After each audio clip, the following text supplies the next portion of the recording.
Driver પકડાયો। છોટાઉદેપુરથી ગોંડલ જતી બસનો એ ડ્રાઈવર નશામાં ધૂત જોવા મળ્યો।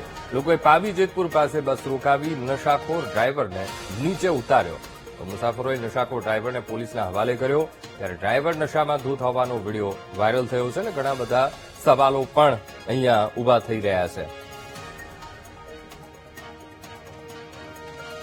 એક તરફ એસટીનું સ્લોગન છે સલામત સવારી એસટી અમારી, તો કેવી રીતે આ સલામત સવારી? કારણ કે જો એસટીનો ડ્રાઈવર જ નશામાં હોય તો પછી મુસાફરોના જીવની શું? તો આ વિડીયો સોશિયલ મીડિયા ઉપર વાયરલ થયો છે। રાજ્યમાં દારૂબંધીના કાયદાના લીરે લીરા ઉડતા હોય તેવા દ્રશ્યો એ કેદ થયા છે। છોટાઉદેપુર જ્યાં નશામાં ધૂત એસટી બસનો ડ્રાઈવર એ પકડાયો, લોકો એકઠા થઈ ગયા હતા। છોટાઉદેપુરથી ગોંડલ બસ જઈ રહી હતી અને તેનો ડ્રાઈવર નશામાં ધૂત હોવાનું માલુમ પડ્યું હતું। આજ મુદ્દે સંવાદદાતા રાજેશ ફોનલાઈન પર જોડાઈ ગયા છે। રાજેશ, એસટીનું સ્લોગન છે સલામત સવારી એસટી અમારી, કેવી રીતે સલામતી? રાજેશ। જી અંકુર, વાત કરવામાં આવે તો ગઈકાલે જે ગોંડલ બસ હતી, આ બસના ડ્રાઈવરે પીધેલી હાલતમાં જનાતા જે મુસાફરો છે હોબાળો મચાવ્યો હતો।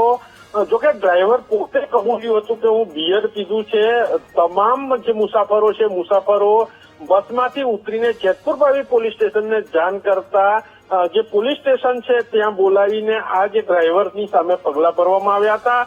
આમ સલામત સવારીની જે વાતો કરવામાં આવે છે, પરંતુ આટલા મોટા રૂટ ઉપર ડ્રાઈવર જ ખુદ પીધેલી હાલતમાં હોવાની વાત કબૂલી છે। જી અંકુર। બિલકુલ રાજેશ, સમગ્ર માહિતી સાથે જોડાવા બદલ આપનો આભાર।